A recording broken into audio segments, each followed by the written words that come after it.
Boa tarde a todos. Vamos dar início à nossa apresentação da aula de hoje, que é a introdução à educação ambiental e desenvolvimento sustentável. Então, meu nome é Ubirajara Santana Assunção, sou professor da disciplina e vamos dar início ao nosso conteúdo, à nossa apresentação.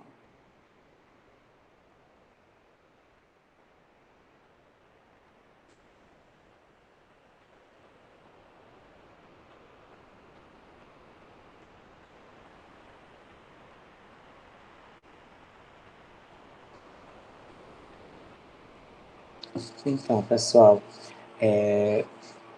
vamos iniciar com o conceito de educação ambiental. Historicamente, o conceito de educação ambiental ele está relacionado diretamente ao desenvolvimento do conceito de meio ambiente.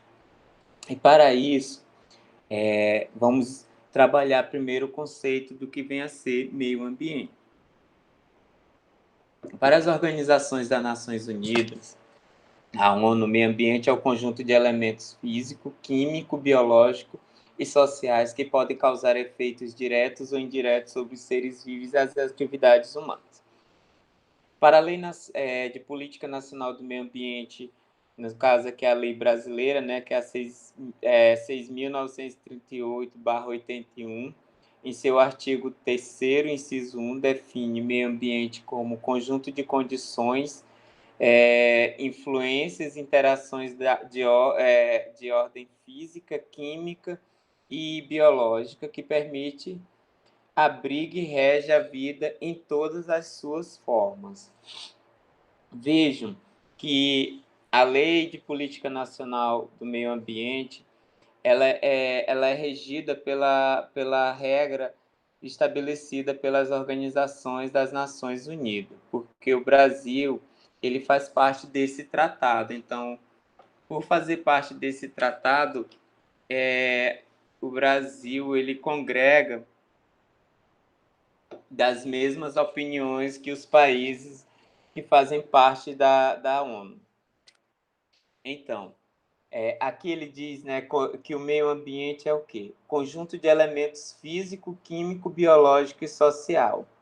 O que se entende por esses conjuntos de elementos físicos? Então, elementos físicos é tudo aquilo que está relacionado à geografia. Relevos, a parte de hidrográfica, a parte de clima. Então, tudo isso que está relacionado à parte física, né, geográfica, relacionada à geografia, né, é considerado também meio ambiente. Químico, e aí nós temos os elementos químicos presentes no solo, né? Então, tudo que está relacionado à química, então, os elementos químicos, rochas e etc., também está envolvido dentro do conjunto de meio ambiente. Biológico, aí entra as florestas, os reinos animais, vegetais, moneras, fungi, monera, no caso, entre as bactérias e algas microscópicas, né? E os protozoários, né, que é o reino protozoa, os vírus, e o reino animal, que aí entra os vertebrados e invertebrados, e no caso dos vertebrados entra os homens, né, que ele é incluído no conjunto social, porque o homem ele vive em sociedade. Então,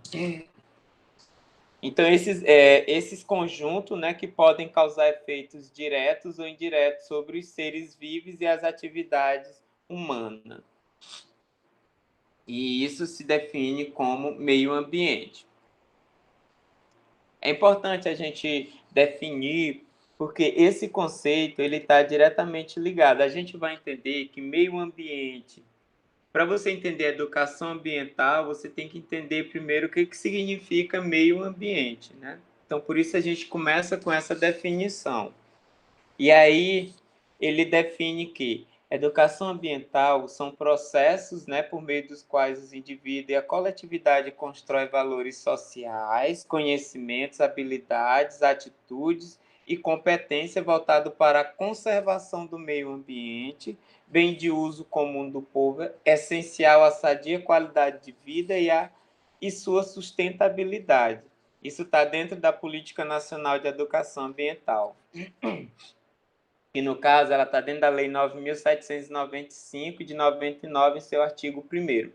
Mas, se vocês pesquisarem mais, dentro do artigo 225 da Constituição Federal, que é o artigo que rege, né, que define o que seria meio ambiente, ele também delimita tudo isso aí. Então, toda a nossa lei, todas as leis existentes, tanto a de educação ambiental, Política Nacional de Educação Ambiental, como a Política Nacional de Meio Ambiente, ela é estabelecida pela Constituição Federal, porque ela é a lei maior, né? A Carta Régia. Então, ela vai reger. E a partir dela, então, a partir da Constituição, é que se estabeleceu sobre esse plano de educação ambiental e sobre o que é o meio ambiente.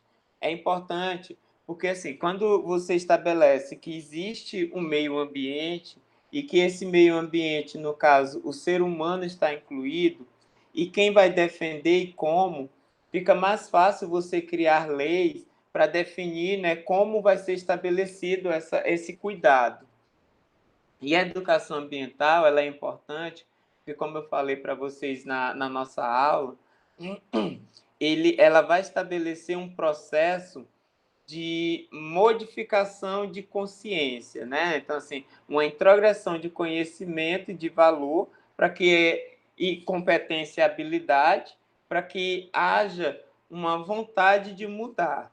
Claro que essa vontade depende do ser, como a gente trabalhou na aula de ontem.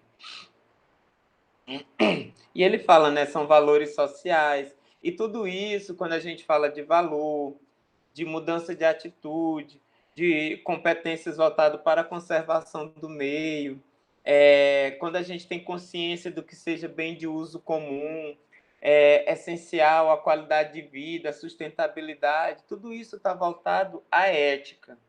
Porque quando a gente tem valores éticos, né, conhecimento sobre o que seja ética, a gente entende melhor o que a gente define por educação ambiental.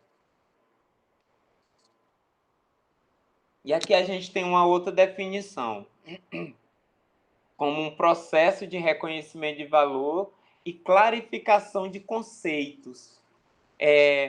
A gente tem conceitos, né, conceitos estabelecidos, por exemplo, de que ambientalista é vagabundo, de que a gente precisa mais de produzir, comer, porque preservar não alimenta ninguém. Então, assim, quando a gente começa a ter conhecimento, e esse conhecimento ele vai dando novas ideias, e você vai adquirindo novos valores, né? Então, isso você vai criando hábitos através de conceitos, né? Clarificação de conceitos. Então, você tem um conceito pré-estabelecido, que a gente chama de pré-conceito. Então, a partir desses conceitos e um novo conceito que você adquire, novo conhecimento, você vai mudando esses valores. Então, objetivando com o desenvolvimento de novas habilidades, modificando as atitudes em relação ao meio, entender e apreciar as inter-relações entre seres humanos, porque aí você começa a entender por que determinada sociedade age assim e outras não, porque aí você entende que existem os ambientes culturais, o ambiente social, o ambiente natural, o ambiente físico, biofísico. Então, você começa a ver que essas inter-relações são muito importantes. Você começa a perceber que, por exemplo, a África há um comportamento daquele jeito por uma questão religiosa, por uma questão de valores, por uma questão cultural, por uma questão social ou econômica. Europa do mesmo jeito, os Estados Unidos do mesmo jeito, o Brasil, a Bolívia. Então, assim, você começa a entender essas inter-relações, essas relações do diferente. Então, daquilo que nos é diferente.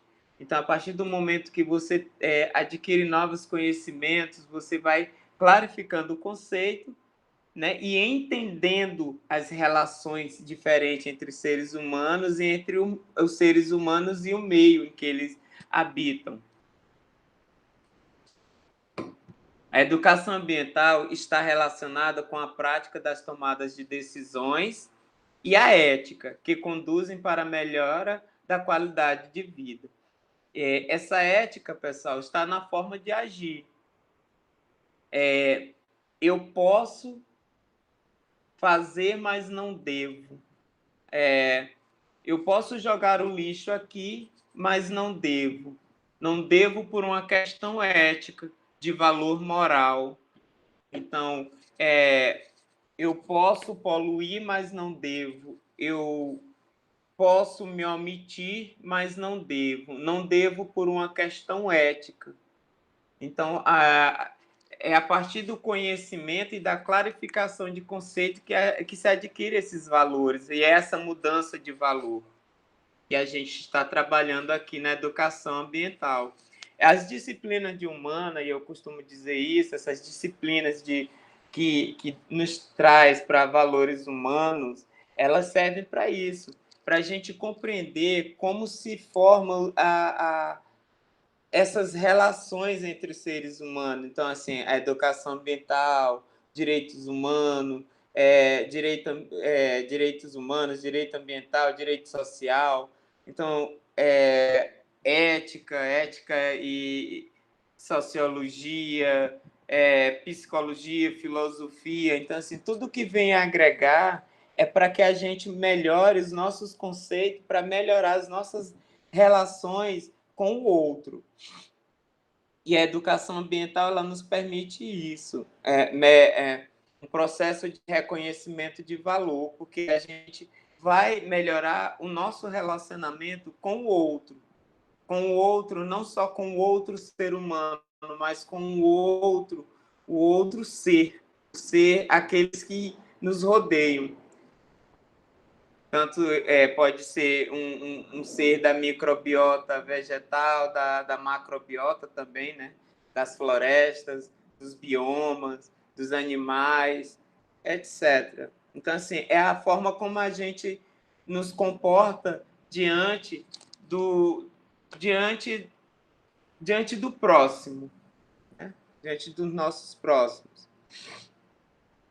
Então, a Conferência Intergovernamental de Belize, né, ela trata a educação ambiental, né, como o desenvolvimento das habilidades, modificando as atitudes em relação ao meio, para entender e apreciar as inter-relações entre seres humanos, sua cultura e seus meios biofísicos. Também relaciona com a prática das tomadas de decisões éticas para a melhora da qualidade de vida. Os conceitos de educação ambiental. Continuando, né? Processo que se busca despertar a preocupação individual e coletiva para a questão ambiental. Então,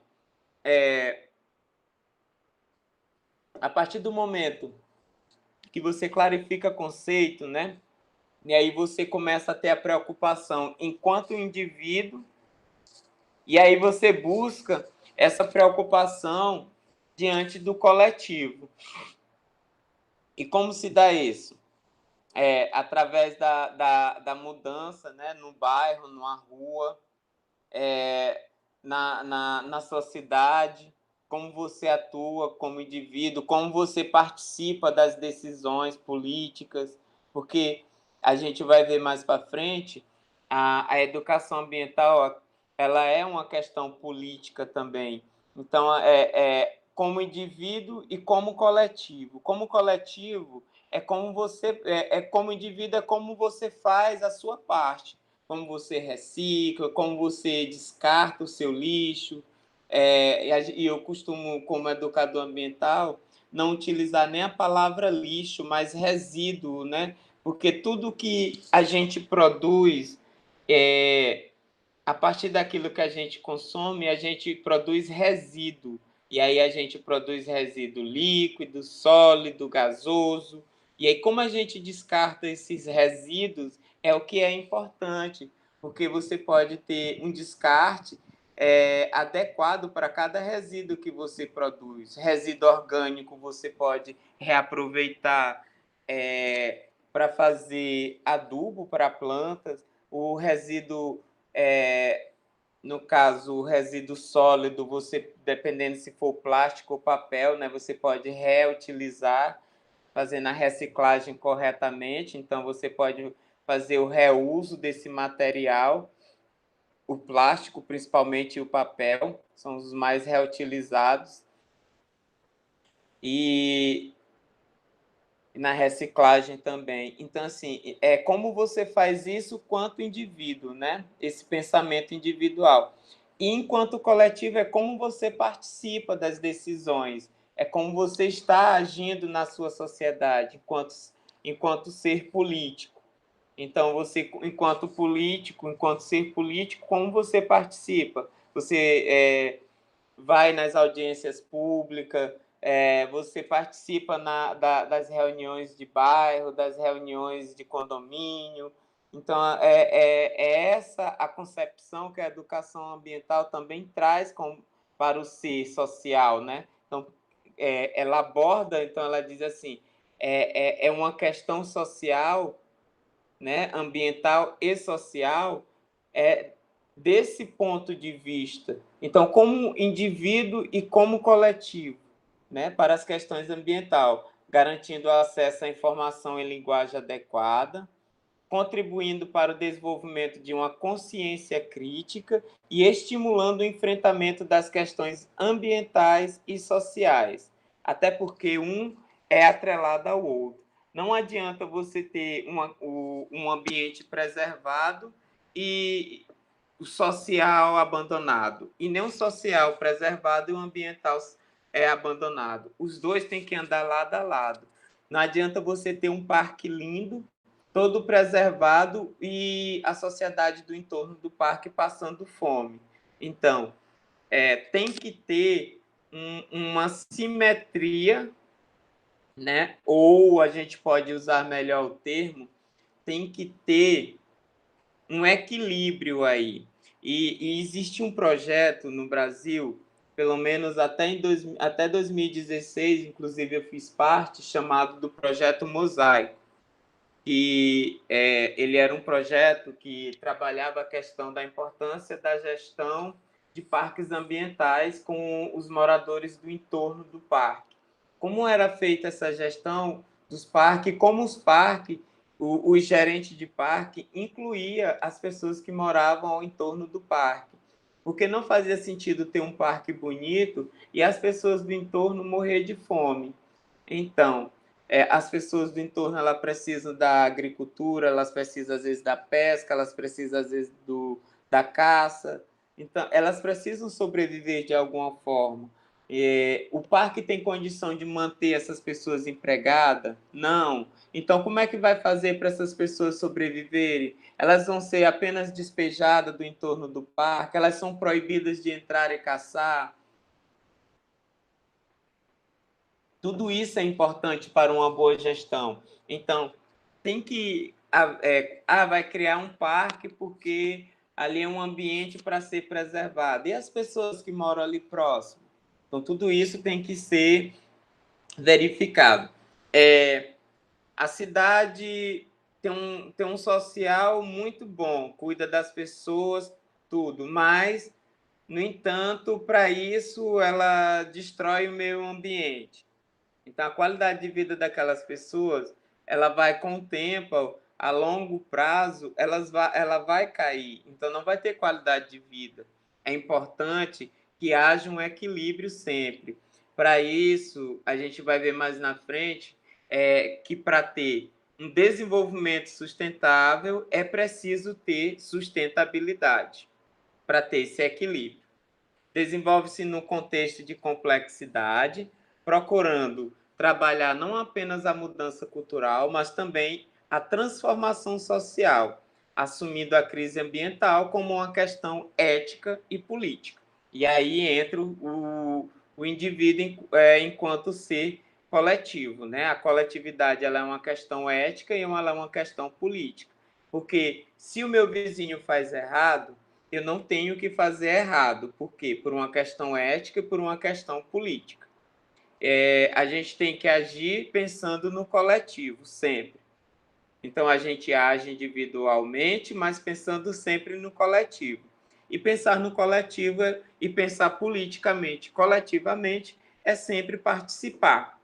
E, como eu disse ontem, participar é estar presente nas audiências públicas, quando tiver algo de interesse, principalmente nas questões sociais e ambientais que possa afetar a curto, a médio e longo prazo, seja ele para pequeno, médio ou grande empreendimento, agricultura, pecuária ou mesmo indústria e comércio, shopping center, ou indústria, produção de alguma coisa, extrativismo mineral, vegetal, que seja. É importante que a sociedade esteja lá para debater quais são os impactos e os benefícios e ver se os benefícios são melhores do que os prejuízos e se vai valer a pena isso a médio e longo prazo, porque assim, as pessoas do presente elas vão morrer, todo mundo morre, mas as pessoas que vão ficar, as gerações,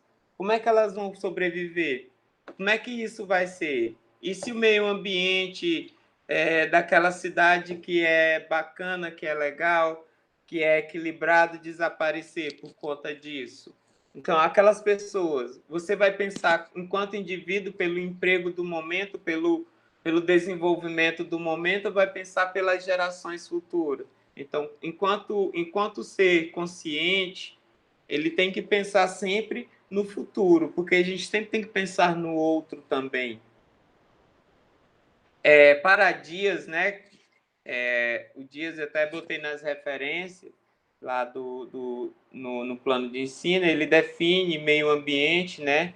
As definições de meio ambiente se complementam de forma que poderíamos definir a educação ambiental como o processo pelo qual as pessoas apreendam como funciona o ambiente, como dependemos dele, como o afetamos e como promovemos a sustentabilidade. Principalmente, ele fala aqui em nós, porque nós, seres humanos, nós somos os que afetam diretamente o meio ambiente e somos os principais afetados por ele. Porque quando há um desequilíbrio, os maiores afetados somos nós, além dos outros seres, mas nós também somos muito afetados. Apesar de que nós achamos porque nós manipulamos bem a tecnologia, a informação, as máquinas, podemos trabalhar mesmo com a diversidade do clima, mas isso, com o tempo, a gente vai ter uma escassez muito grande de terra para produzir, porque ainda temos muita terra para produzir, isso é evidente.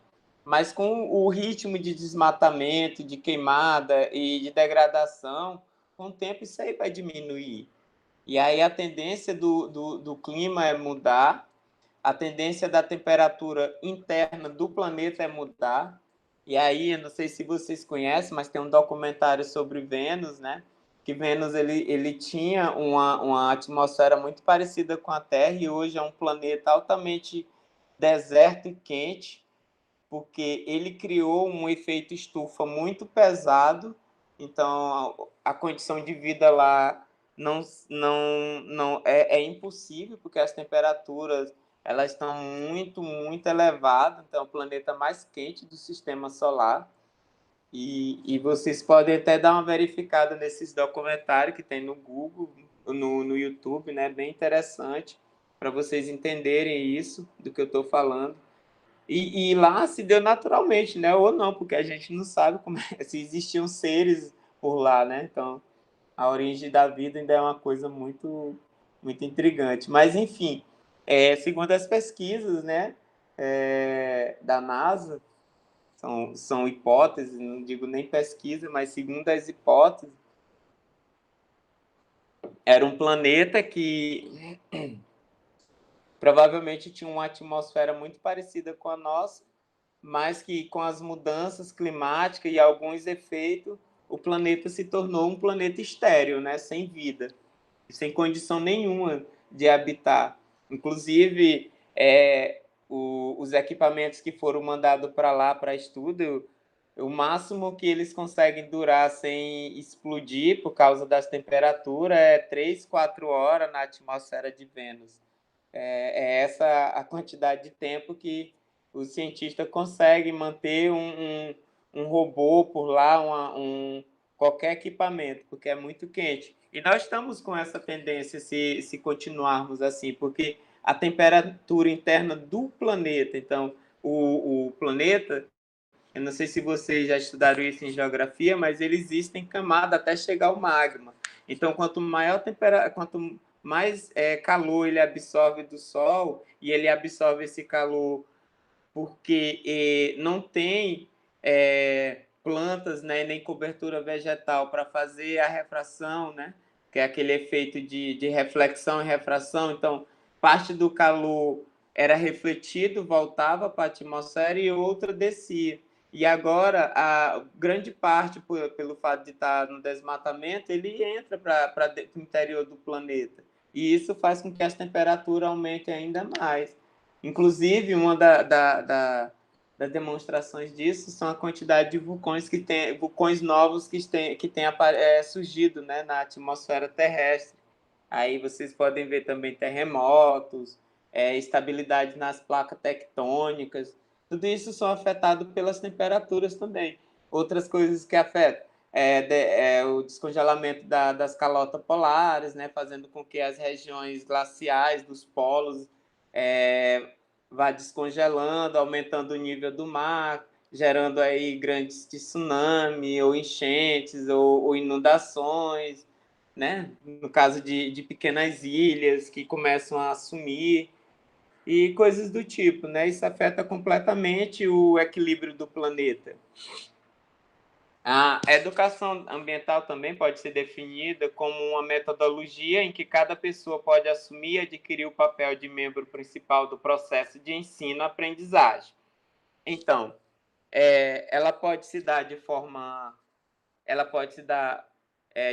formal, né, no ensino formal dentro das instituições de ensino, e informal, onde cada membro, né, cada pessoa pode adquirir o papel principal para fazer isso, de ensinar as pessoas. Olha, você vê alguém jogando papel, você não vai lá agredir, você vai conversar, vai explicar qual a importância de não fazer isso, de não jogar uma embalagem no chão, de não sujar, não tocar fogo, de preservar o meio ambiente, de não poluir os rios.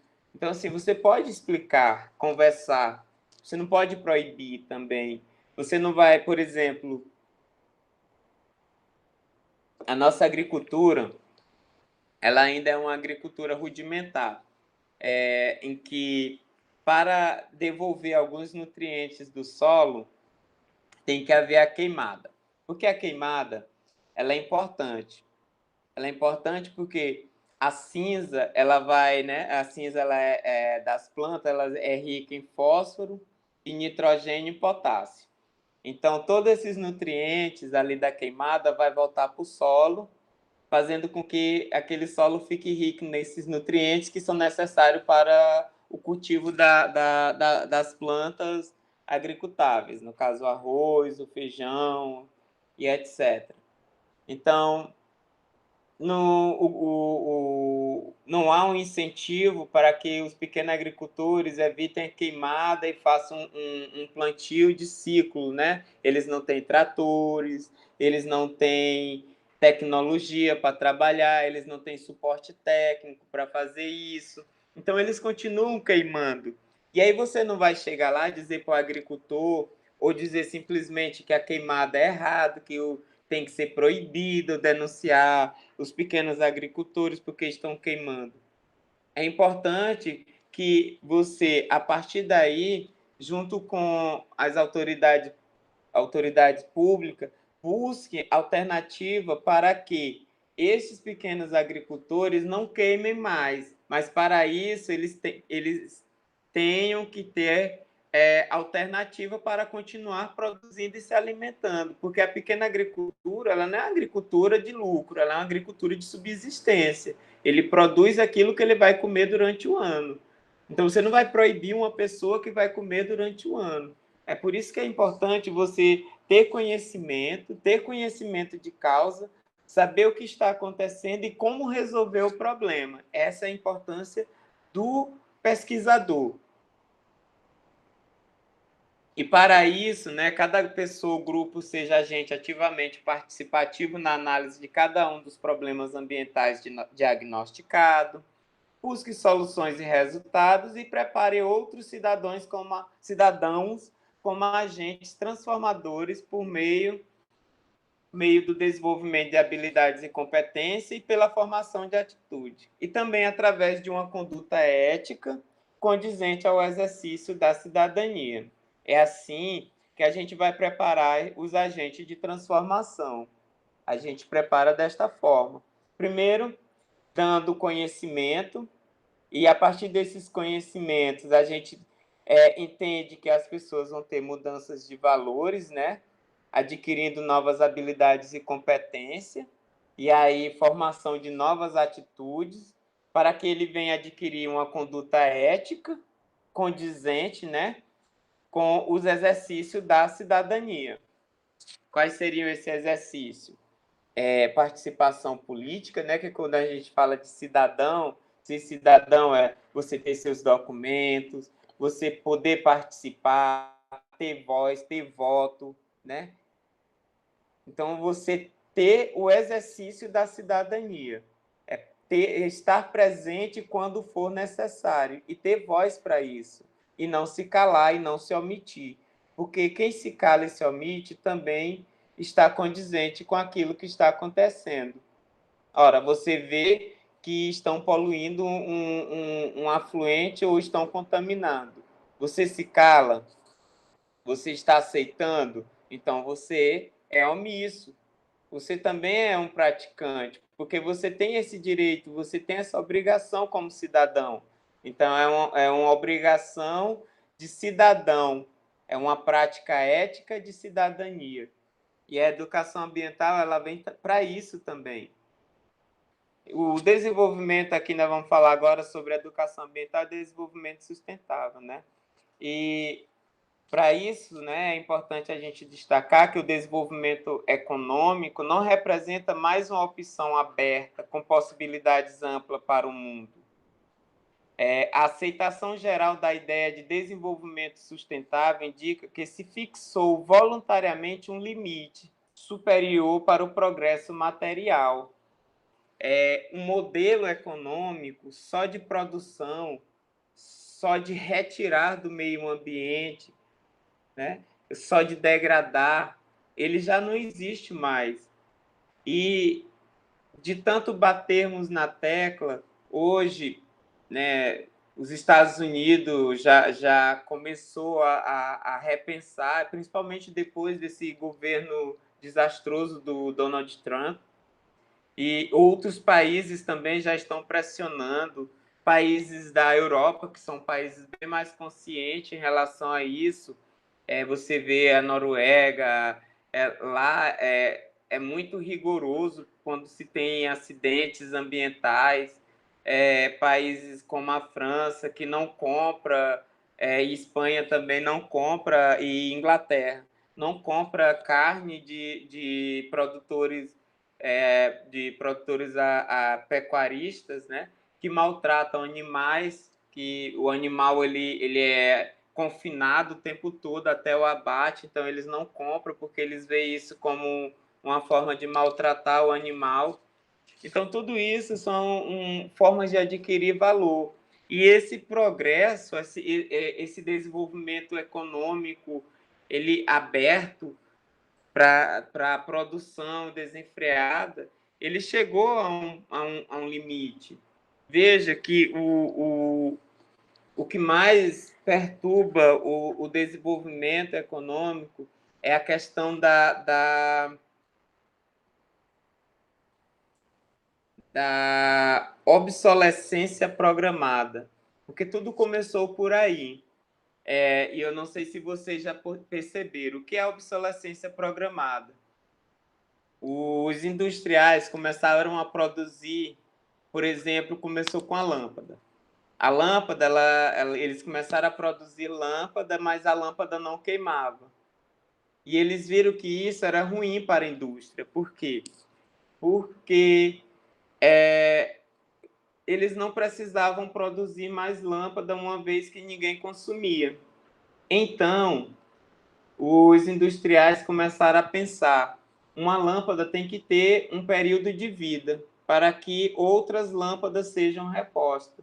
E isso a gente chama de obsolescência programada. Então, uma lâmpada ela tem uma quantidade X de vezes que ela vai ser ligada e desligada até ela queimar. Então, ela não queima, não é só por curto-circuito. Ela queima porque ela tem uma quantidade programada de liga e desliga. Computador. Então, todos os aparelhos, carro, eles já têm uma quantidade, peça de carro, peça de ventilador, todos eles têm o que a gente chama de obsolescência programada. Só que a gente vê hoje que isso transformou as coisas muito descartáveis. E a quantidade de resíduo sólido e tecnológico, né, hoje existe o resíduo tecnológico, ficou muito grande. E não tem como descartar tudo. Então, assim, nosso planeta virou, de uma certa forma, um lixão a céu aberto. Então, precisaríamos daqui um dia de um novo planeta só para descartar o nosso lixo, fora o lixo espacial. Então, esse desenvolvimento econômico, tecnológico, ele vai ter que ser freado alguma hora, porque não adianta. E o desenvolvimento sustentável e a sustentabilidade, ele está aqui justamente para trazer essa consciência, né? De é hora de parar, é hora de frear, é hora de refletir sobre. E aí adotar uma noção de desenvolvimento sustentável, por sua vez, corresponde a seguir uma prescrição política. O dever da ciência é explicar como, de que forma ela pode ser alcançada, quais são os caminhos para a sustentabilidade. A noção de desenvolvimento sustentável ela tem duas origens, como eu falei. Uma na biologia, né, que é a sustentabilidade, por meio da ecologia. Refere-se à capacidade de recuperação e reprodução dos ecossistemas em face da degradação antrópica ou natural. Então, a sustentabilidade se dá quando há o desenvolvimento econômico, tecnológico e social e, em contrapartida, há também o equilíbrio, né, ecológico. Então, há um respeito à produção, a produção está ocorrendo, mas está ocorrendo de forma a respeitar o meio ambiente. Então, eu vou desmatar uma área para produzir um shopping, mas eu vou reflorestar outra área. Eu vou fazer uma indústria, mas eu vou investir em educação, em qualidade de vida, em social e meio ambiente. Então, quando tudo isso está em equilíbrio, a gente diz que está ocorrendo aí sustentabilidade. E quando ele está só na parte econômica e social, a gente diz que está ocorrendo aí o desenvolvimento sustentável, né? Segundo na economia, como adjetivo de desenvolvimento, em face da percepção crescente ao longo do século XX de que o padrão de produção e consumo em expansão no mundo, sobretudo no último quarto deste século, não tem possibilidade de perdurar. Então, pessoal, em suma, o termo desenvolvimento sustentável associa as questões socioeconômicas, como eu falei, e sustentabilidade associa-se aos objetivos ecológicos. E aí nós temos, né, Conferência de Estocolmo, a EcoRio, que foi a partir dessa conferência até a EcoRio, né, que esses termos foram trabalhados e desenvolvidos. E dentre esses termos nós temos o conservacionismo, desenvolvimento sustentável e sustentabilidade. E o grande entrave aí, o grande debate, né, de Estocolmo 92 está na questão do conservacionismo. Porque muitos dos pesquisadores, eles apoiam principalmente que seria o ideal a questão de trabalhar o preservacionismo que o conservacionismo, porque quanto maior o conservacionismo, maior a exclusão social e econômica. Entretanto, num país, continente como o nosso, a gente vê uma área grande de conservação, né, que é postado na mídia, que na verdade não é ainda pequeno comparado ao território que a gente tem. Porque nós temos povo indigenista, né, que é uma cultura muito rica e que deve ser preservada pela questão cultural. Matriz cultural deve ser preservada em todos os países do mundo. A matriz cultural é preservada e isso é importante para uma sociedade. O desenvolvimento sustentável e sustentabilidade são outro debate que a gente já falou, mas que hoje em dia se usa mais o termo sustentabilidade, né, o termo mais usual, porque é importante a sustentabilidade porque ele inclui, né, tanto a questão econômica quanto o meio ambiente, não só a questão econômica, né, o meio ambiente aí entra, e também dentro desse contexto, né, entrou os 3 conceitos socioambientais, que é reduzir, reutilizar e reciclar. É importante reduzir, né, e a gente fala reduzir porque, como eu falei na aula, os recursos naturais são finitos, e isso foi debatido já, e é amplamente debatido apesar do negacionismo, né? As pessoas não acreditam, ou as pessoas simplesmente não entendem. Quando se diz, por exemplo, a água no planeta, a água tende a acabar, mas aí quando ele fala que a água é um recurso finito, ele está falando da água potável. Então, nós consumimos água potável. No planeta tem muita água, mas aí tem a água contaminada, tem a água poluída, tem a água salgada. E para que o ser humano consuma essas águas que não são potáveis, tem que ser trabalhado por meio de tecnologia. O custo vai lá para cima. O que acontece?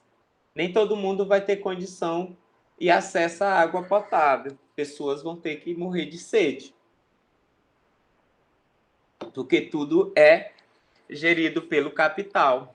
E aí, quando se fala, mas o comunismo é terrível. Eu não estou falando aqui que sou a favor do comunismo.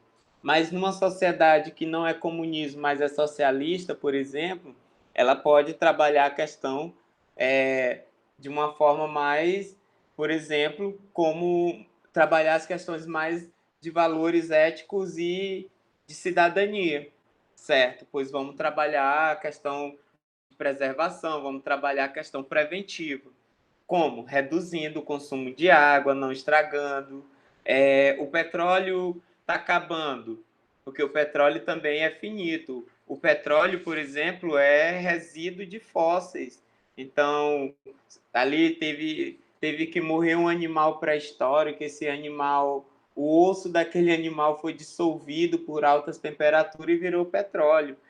E animal e vegetal, então assim, até outra matéria orgânica virar petróleo é milhões e milhões de anos. Então, quando o petróleo acabar, vai para a energia elétrica. A energia elétrica, basicamente, no nosso país depende de água. A gente está vendo que nosso país, numa determinada faixa do período do ano, tem escassez de água e a energia fica mais cara e fica menos energia e a gente depende de outros tipos de energia que o país não investe. São as energias limpas, que é a energia eólica, nós temos muito... É um país litorâneo com muito vento. A energia solar, um país que tem sol o ano inteiro, principalmente na região nordeste. Então, assim, não é utilizado. E aí, então, reduzir, reutilizar, né? Você pode reutilizar a água de reuso, né? Você toma banho, o que você faz com aquela água do banho? Algumas pessoas têm o hábito de pôr uma banheira debaixo do chuveiro, toma banho, aquela água ali ele utiliza para dar descarga. ou eles fazem um tratamento da água em casa, existe uma forma de fazer tratamento para regar plantas de jardim. Então, você faz o reuso de plásticos, de balde, para não ter que descartar. Então, você evita jogar aqueles resíduos sólidos no meio ambiente. Então, você pode reutilizar, reciclar, né? O papel, você faz consumo de papel, você pode vender o papel, trocar, vender em usinas de reciclagem, plástico, a latinha de cerveja, de refrigerante, né? Que são as latas de alumínio, panelas de alumínio. Então, tudo isso vai para a reciclagem. E esses 3R são conceitos importantíssimos para a inserção de novos valores na sociedade. E de concepção também, inclusive. E eles servem, o objetivo principal, né, dos 3R, reduzir, reutilizar e reciclar, para minimizar o impacto ambiental, repensar nossos hábitos de consumo, contribuir para um modelo econômico que preza pela responsabilidade sustentável de nossos recursos naturais. E aí eu lembrei da questão de etiqueta, né? O que é ser brega e o que é ser chique. E ser chique é você levar uma caixa para o supermercado e não trazer sacolas. É você pegar, tentar fazer decoração de casa, tentar não consumir muita coisa desnecessária, tentar evitar embalagens. Tem gente que vai para um supermercado e bota 4, 5 sacolas para trazer um produto. Então, assim, quanto menos materiais plásticos você consumir, melhor. Quanto mais coisas você puder reutilizar, melhor. Entendeu? Quanto mais você puder reduzir consumo, melhor. Porque quanto mais reduzir, você está contribuindo para evitar a poluição do planeta. Por exemplo, tem gente que troca de celular uma vez por ano, todo ano. Mudou, o celular já está obsoleto, eu quero outro. Troca de carro de 3 em 3 anos. E o carro antigo? E a quantidade de material que isso vai gerar como resíduo no planeta, para onde vai? Então, assim, por que não durar mais tempo com o carro? Lembro que na época dos meus pais, meu pai tem 70 e poucos anos, do meu avô também, uma pessoa durava muito tempo, 10, 12 anos com o carro, já dá, estou com 12 anos com esse carro, já está na hora de trocar.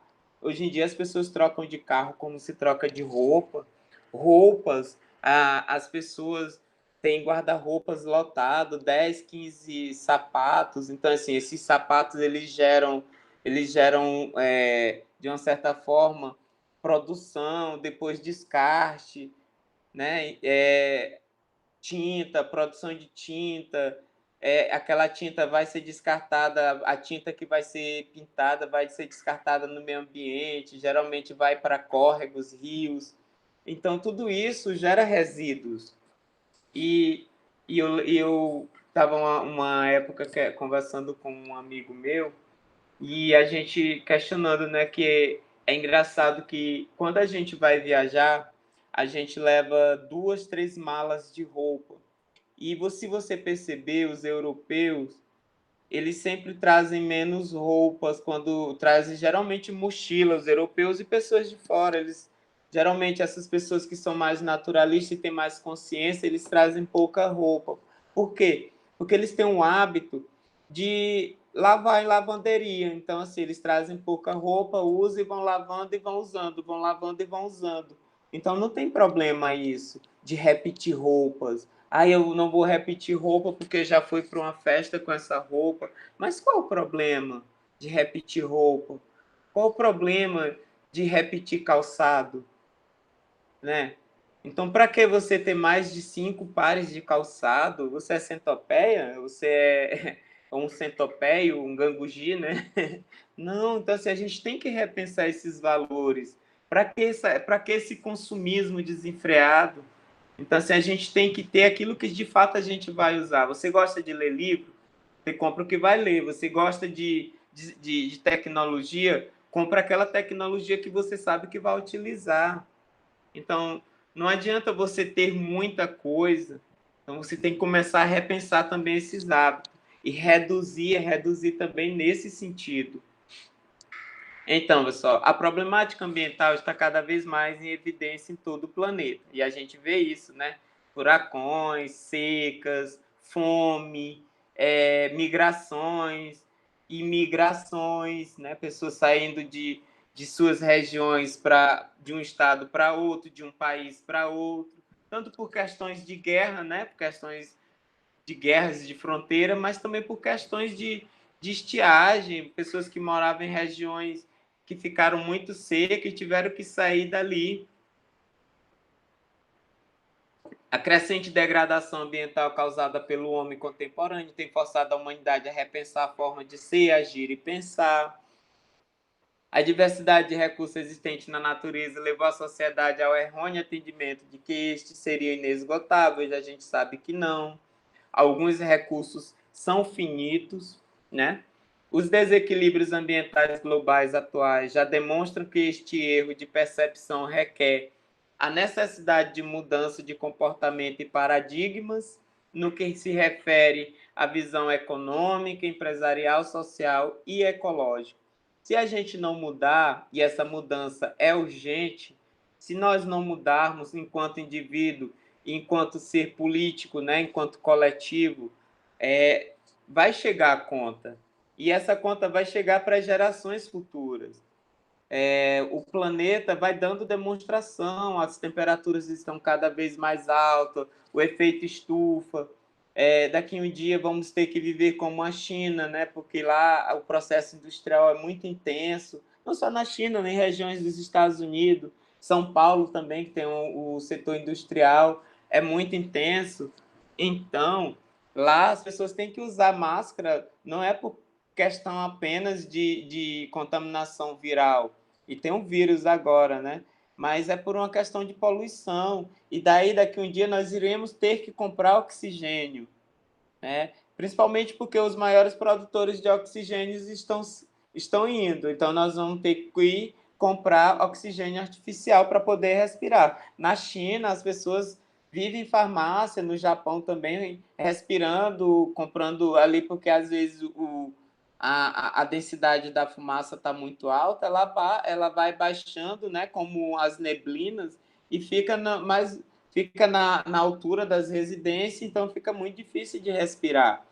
E é esse o perigo. Então, assim, para que esse desenvolvimento? E por que esse desenvolvimento? Assim, acredita-se na educação ambiental e que seu grande desafio seja desenvolver novos conhecimentos, habilidades, valores e atitudes, objetivando a melhoria da qualidade de vida ambiental, elevar a qualidade de vida para gerações presentes e futuras.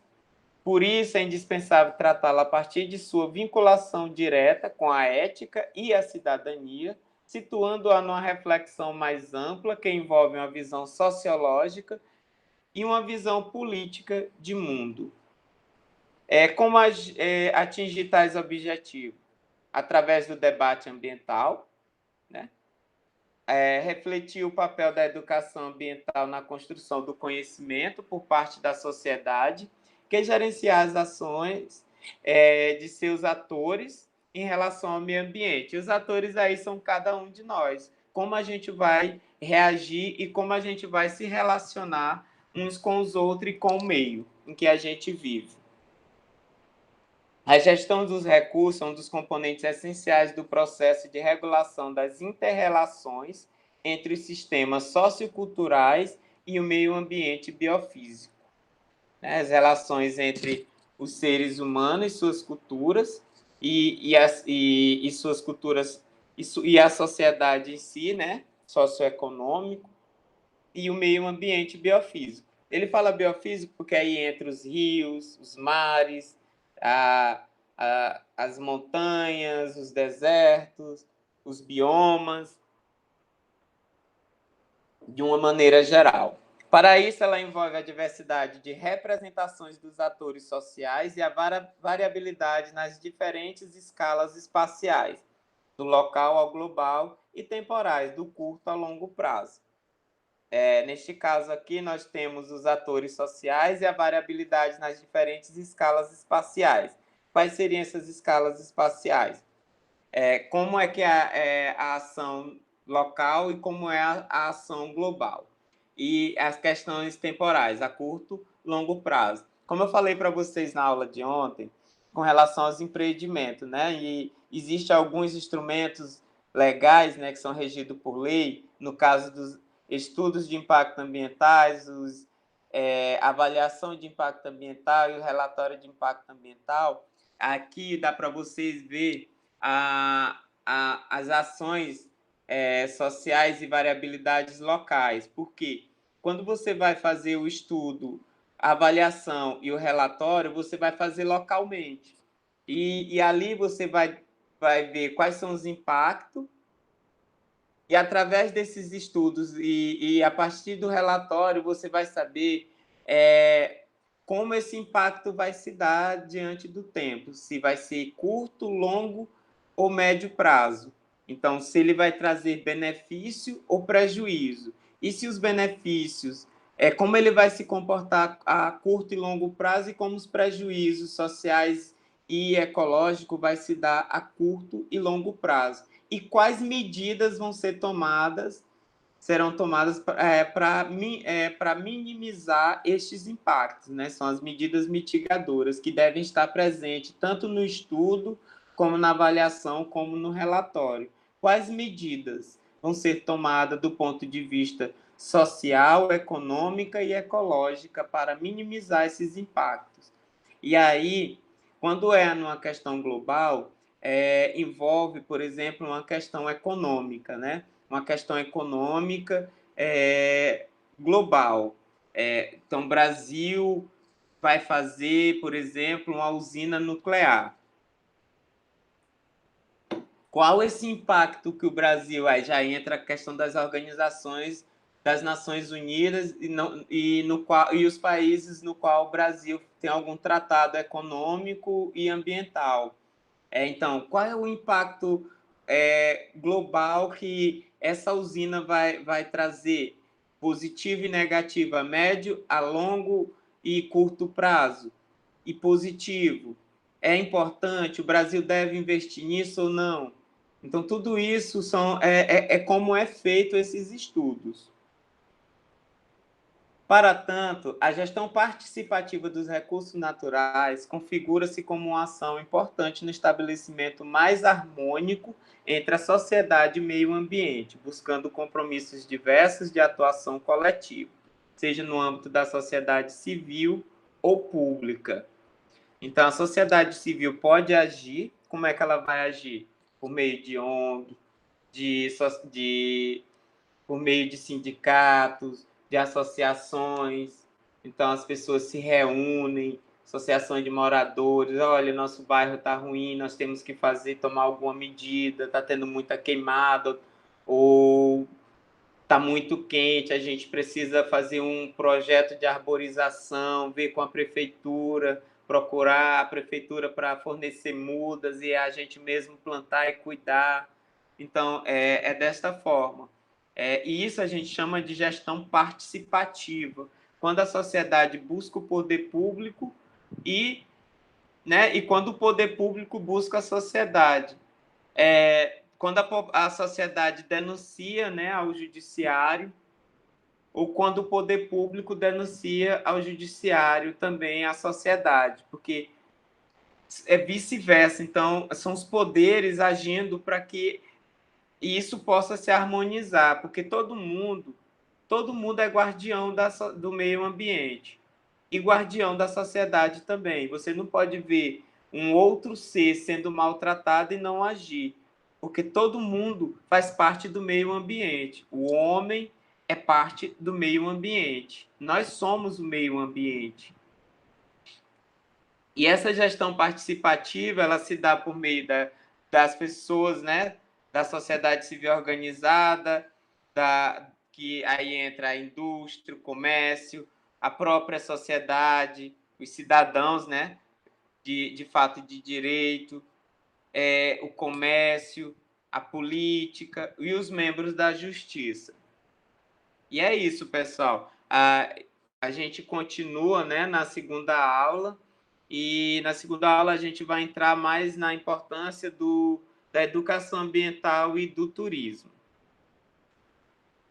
A gente encerra por aqui, ok? E até a próxima.